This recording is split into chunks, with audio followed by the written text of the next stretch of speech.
News 18 ಕನ್ನಡದ digital ವೀಕ್ಷಕರಿಗೆ ಸ್ವಾಗತ. ನಾನು ಚಂದ್ರಕಾಂತ್ ಸುಗಂಧಿ.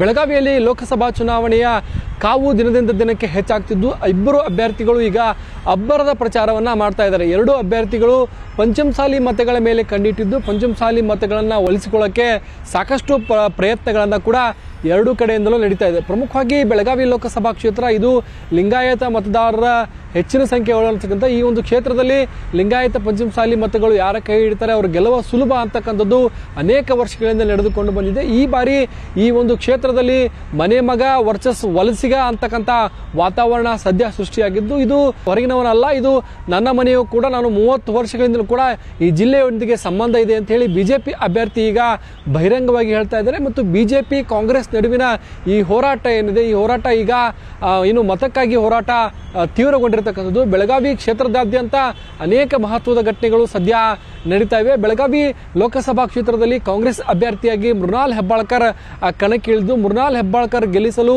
ಸಚಿವೆ ಲಕ್ಷ್ಮೀ ಹೆಬ್ಬಾಳ್ಕರ್ ಮತ್ತು ಬೆಳಗಾವಿ ಜಿಲ್ಲಾ ಉಸ್ತುವಾರಿ ಸಚಿವ ಸತೀಶ್ ಜಾರಕಿಹೊಳಿ ಹಠಕ್ಕೆ ಬಿದ್ದಿದ್ದಾರೆ. ಎಲ್ಲ ಕ್ಷೇತ್ರವಾರು ಹೋಗಿ ಸಭೆಗಳನ್ನ ಮಾಡಿ ಮತದಾರರನ್ನ ಸೆಳೆಯುವಂಥದ್ದು ಮತ್ತು ಮತದಾರರನ್ನ ಬಿಗಿಯಾಗಿ ಇಟ್ಟುಕೊಳ್ಳುವಂಥ ಕೆಲಸವನ್ನ ಮಾಡ್ತಾ ಇದ್ದಾರೆ. ಏನು ಕಳೆದ ವಿಧಾನಸಭೆ ಉಪಚುನಾವಣೆ ಆಗಿರ್ಬೋದು ಮತ್ತು ಲೋಕಸಭಾ ಉಪಚುನಾವಣೆ, ಈ ಹಿಂದಿನ ವಿಧಾನಸಭಾ ಚುನಾವಣೆಗೆ ಏನು ಗೋಕಾಕ್ಗೆ ಲಕ್ಷ್ಮೀ ಹೆಬ್ಬಾಳ್ಕರ್ ಪ್ರಚಾರಕ್ಕೆ ಹೋಗಿರಲಿಲ್ಲ.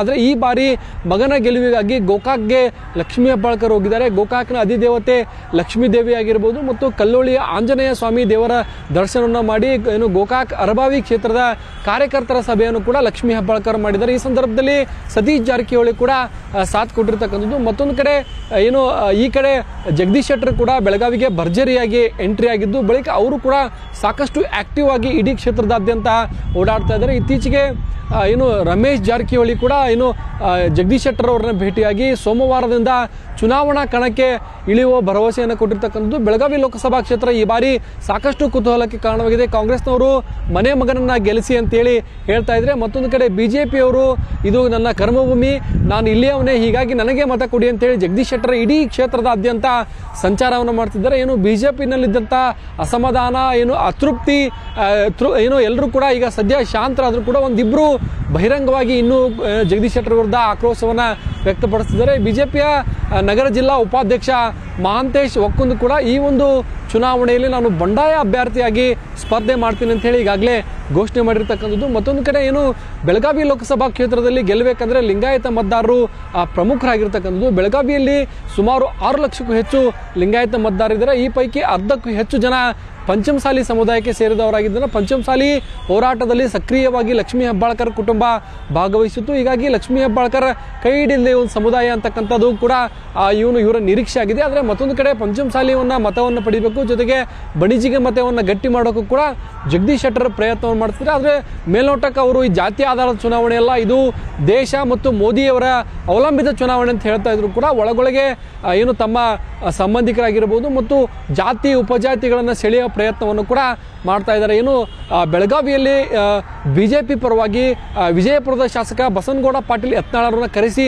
ಪ್ರಚಾರ ಮಾಡುವ ಸಾಧ್ಯತೆ ಇದೆ. ಪ್ರಚಾರ ಸಂದರ್ಭದಲ್ಲಿ ಮೀಸಲಾತಿ ಹೋರಾಟದಲ್ಲಿ ಆಗಿರತಕ್ಕಂಥ ಘಟನೆಗಳ ಕುರಿತು ಪ್ರಸ್ತಾಪ ಮಾಡೋಕ್ಕೂ ಕೂಡ ಸಿದ್ಧತೆ ಮಾಡಲಾಗಿದೆ ಅಂತಕ್ಕಂಥ ಮಾಹಿತಿ ಇದೆ. ಹೈಕಮಾಂಡ್ ನಾಯಕರು ಈಗ ಬೆಳಗಾವಿಗೆ ಬಸನಗೌಡ ಪಾಟೀಲ್ ಯತ್ನಾಳರಾಗಿರ್ಬೋದು ಮತ್ತು ಬಿಜೆಪಿ ರಾಜ್ಯ ಉಪಾಧ್ಯಕ್ಷ ಮುರುಗೇಶ್ ನಿರಾಣಿ ಅವರನ್ನ ಕಳಿಸೋಕ್ಕೆ ಪ್ಲಾನ್ ಅನ್ನು ಮಾಡಿದ್ದಾರೆ. ಇಬ್ಬರು ಕೂಡ ಮತಬೇಟೆಯನ್ನ ಮಾಡಿದ್ದಾರೆ. ಪ್ರಮುಖವಾಗಿ ಬಸನಗೌಡ ಪಾಟೀಲ್ ಯತ್ನಾಳ್ ಬೆಳಗಾವಿ ತಾಲೂಕಿನಲ್ಲಿ, ಅದರಲ್ಲೂ ಕೂಡ ಹಿಂದುತ್ವದ ಬಿಗಿ ಹಿಡಿತ ಹೊಂದಿರತಕ್ಕಂಥ ಬೆಳಗಾವಿ ತಾಲೂಕಿನಲ್ಲಿ ಪ್ರಚಾರ ಮಾಡಿದರೆ, ಮತ್ತೊಂದು ಕಡೆ ಬೈಲಹೊಂಗಲ, ಸವದತ್ತಿ, ರಾಮದುರ್ಗ ಭಾಗದಲ್ಲಿ ಮುರುಗೇಶ್ ನಿರಾಣಿ ಮತ್ತು ಗೋಕಾಕ್ ಮತ್ತೆ ಏನು ಅರಬಾವಿ ಕ್ಷೇತ್ರದಲ್ಲೂ ಕೂಡ ನಿರಾಣಿ ಮತ್ತು ಯತ್ನಾಳ್ ಇಬ್ಬರು ಪ್ರಚಾರ ಮಾಡ್ತಾರೆ ಅಂತಕ್ಕಂಥದ್ದು ಸದ್ಯ ಬೆಳಗಾವಿಯಲ್ಲಿ ಈಗ ಜನಜನಿತವಾಗಿರ್ತಕ್ಕಂಥದ್ದು. ಮತ್ತು ಹೈಕಮಾಂಡ್ ನಾಯಕರು ಕೂಡ ಈ ಇಬ್ಬರು ಮುಖಂಡರಿಗೆ ಸೂಚನೆ ಕೊಟ್ಟಿದ್ದಾರೆ ಅಂತಕ್ಕಂಥ ಮಾಹಿತಿಗಳು ಲಭ್ಯವಾಗಿವೆ. ಒಟ್ಟು ಬೆಳಗಾವಿ ಲೋಕಸಭಾ ಕ್ಷೇತ್ರದಲ್ಲಿ ಪಂಚಮಸಾಲಿ ಮತಗಳನ್ನ ಪಡೆಯೋಕ್ಕೆ ಜಗದೀಶ್ ಶೆಟ್ಟರ್ ಕೂಡ ಇನ್ನಿಲ್ಲದ ಕಸರತ್ತನ್ನ ಸದ್ಯ ಮಾಡ್ತಾ ಇದ್ದಾರೆ. ಜಗದೀಶ್ ಶೆಟ್ಟರ್ ಏನು ಸ್ವತಃ ಏನು ಕೂಡಲ ಸಂಗಮದ ಜಯಮೃತ್ಯುಂಜಯ ಸ್ವಾಮೀಜಿ ಅವರನ್ನ ಭೇಟಿಯಾಗಿ ಆಶೀರ್ವಾದವನ್ನು ಕೂಡ ಪಡೆದಿರ್ತಕ್ಕಂಥದ್ದು.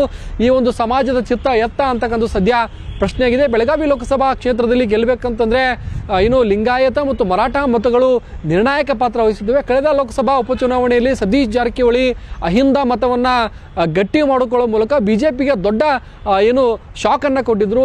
ಸುರೇಶ್ ಅಂಗಡಿ ಗೆಲುವಿನ ಅಂತರ 3,50,000 ಇದ್ರು, ಅದು ಅದರ ಅಂತರ 5,000ಕ್ಕೆ ತಂದು ನಿಲ್ಲಿಸಿದ್ರು. ಇದು ಕಾಂಗ್ರೆಸ್ ಹುಮ್ಮಸ್ಸನ್ನು ಹೆಚ್ಚು ಮಾಡಿರ್ತಕ್ಕಂಥದ್ದು. ಮತ್ತೊಂದು ಕಡೆ ಇಬ್ಬರು ಸಚಿವರು ಕೂಡ ಪುತ್ರ ಮತ್ತು ಪುತ್ರಿಯ ಗೆಲುವಿಗಾಗಿ ಏನು ಭಿನ್ನಾಭಿಪ್ರಾಯ ಮತ್ತು ಒಳಜಗಳವನ್ನು ಬಿಟ್ಟು ಈಗ ಒಂದಾಗಿರ್ತಕ್ಕಂಥದ್ದು. ಈ ಗಟ್ಟಿತನ ಎಷ್ಟು ದಿನ ಉಳಿದಿದೆ ಅಂತಕ್ಕಂಥದ್ದು ಕೂಡ ಸಾಕಷ್ಟು ಕುತೂಹಲಕ್ಕೆ ಕಾರಣವಾಗಿದೆ. ಯಾಕಂದರೆ ಬೆಳಗಾವಿಯಲ್ಲಿ ಮೃಣಾಲ್ ಹೆಬ್ಬಾಳ್ಕರ್ ಮತ್ತು ಚಿಕ್ಕೋಡಿಯಲ್ಲಿ ಪ್ರಿಯಾಂಕಾ ಜಾರಕಿಹೊಳಿ ಒಂದು ಕಡೆ ಲಿಂಗಾಯತ ಮತ ಮತ್ತು ಅಹಿಂದ ಇಲ್ಲಿ ಕೂರಿಸೋದು, ಅಲ್ಲಿ ಕೂಡ ಅಹಿಂದ ಮತ್ತು ಲಿಂಗಾಯತ ಮತಗಳ ಮೂಲಕ ಪ್ರಿಯಾಂಕಾ ಜಾರಕಿಹೊಳಿನ ಗೆಲ್ಲಿಸಬೇಕು ಅಂತಕ್ಕಂಥದ್ದು ಕಾಂಗ್ರೆಸ್ನ ಲೆಕ್ಕಾಚಾರವಾಗಿದೆ. ಕಾಂಗ್ರೆಸ್ನ ಇಬ್ಬರು ಸಚಿವರಿಗೆ ಹೈಕಮಾಂಡ್ ಕಟ್ಟುನಿಟ್ಟಿನ ಟಾಸ್ಕ್ ಅನ್ನು ಕೊಟ್ಟಿರ್ತಕ್ಕಂಥದ್ದು. ಈ ಟಾಸ್ಕ್ನಲ್ಲಿ ಇಬ್ಬರು ಸಚಿವರು ಯಶಸ್ವಿ ಆಗ್ತಾರ ಅಂತಕ್ಕಂಥದ್ದು ಸದ್ಯ ಕುತೂಹಲಕ್ಕೆ ಕಾರಣವಾಗಿದೆ. ಜಗದೀಶ್ ಶೆಟ್ಟರ್ ಬೆನ್ನಿಗೆ ಕೂಡ ಜಾರಕಿಹೊಳಿ ಸಹೋದರರು, ಅದರಲ್ಲಿ ಪ್ರಮುಖವಾಗಿ ರಮೇಶ್ ಜಾರಕಿಹೊಳಿ ಮತ್ತು ವಾಲಚಂದ್ರ ಜಾರಕಿಹೊಳಿ ನಿಂತಿರ್ತಕ್ಕಂಥದ್ದು. ಗೋಕಾಕ್ನಲ್ಲಿ ಸೋಮವಾರದಿಂದ ಪ್ರಚಾರ ಆರಂಭಿಸುವ ಭರವಸೆಯನ್ನ ರಮೇಶ್ ಜಾರಕಿಹೊಳಿ ಕೊಟ್ಟಿದ್ದಾರೆ.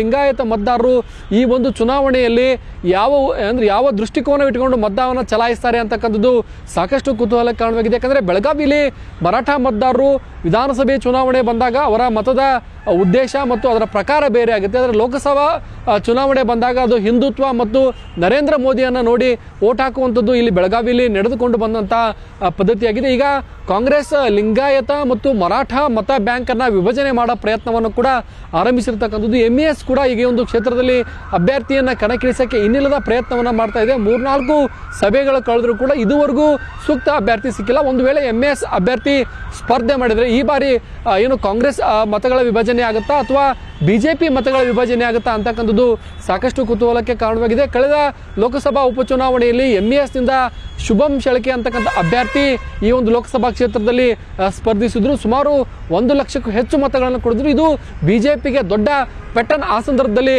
ಕೊಟ್ಟಿತ್ತು. ಆದರೆ ಈಗ ಸದ್ಯ ಜಗದೀಶ್ ಶೆಟ್ಟರ್ ಅಭ್ಯರ್ಥಿಯಾಗಿದ್ದಾರೆ. ಜಗದೀಶ್ ಶೆಟ್ಟರ್ ಅವರಿಗೆ ಸ್ಥಳೀಯ ನಾಯಕರು ಕೂಡ ಸದ್ಯ ಸಾಥನ್ನು ಕೊಡ್ತಾ ಇದ್ದಾರೆ. ಜಗದೀಶ್ ಶೆಟ್ಟರ್ ಅವರಿಗೆ ಬಲ ಇರ್ತಕ್ಕಂಥದ್ದು ಬೆಳಗಾವಿ ದಕ್ಷಿಣ ಮತ್ತು ಗೋಕಾಕ್ ಅರಭಾವಿ ಮೇಲೆ ಹೆಚ್ಚಿನ ಒಂದು ಮತವನ್ನು ಮತ್ತು ಲೀಡನ್ನು ಪಡೆಯಬೇಕಂತಕ್ಕಂಥ ಉದ್ದೇಶ ಅವ್ರದ್ದಾಗಿದೆ. ಈ ಒಂದು ನಿಟ್ಟಿನಲ್ಲಿ ಪಂಚಮಸಾಲಿ ಸಮುದಾಯ ಯಾರಿಗೆ ಈ ಬಾರಿ ಮತ ಕೊಡುತ್ತೆ ಅಂತಕ್ಕಂಥದ್ದು ಬೆಳಗಾವಿ ಜಿಲ್ಲೆಯಲ್ಲಿ ಸಾಕಷ್ಟು ಚರ್ಚಿತ ವಿಷಯ ಆಗಿದೆ. ಏನಂದರೆ ಮನೆ ಮಗ ಅಂಥೇಳಿ ಮೃಣಾಲ್ ಹೆಬ್ಬಾಳ್ಕರ್ ಪ್ರಚಾರವನ್ನು ಮಾಡಿದರೆ ನಾನು ಕರ್ಮಭೂಮಿಯನ್ನು ಮಾಡಿಕೊಂಡು ಬೆಳಗಾವಿ ಅಭಿವೃದ್ಧಿಗೆ ಶ್ರಮಿಸ್ತೀನಿ ಅಂತಕ್ಕಂಥ ಭರವಸೆಯನ್ನು ಮತದಾರರಿಗೆ ಜಗದೀಶ್ ಶೆಟ್ಟರ್ ಕೊಡ್ತಾ ಇದ್ದಾರೆ ಸದ್ಯ.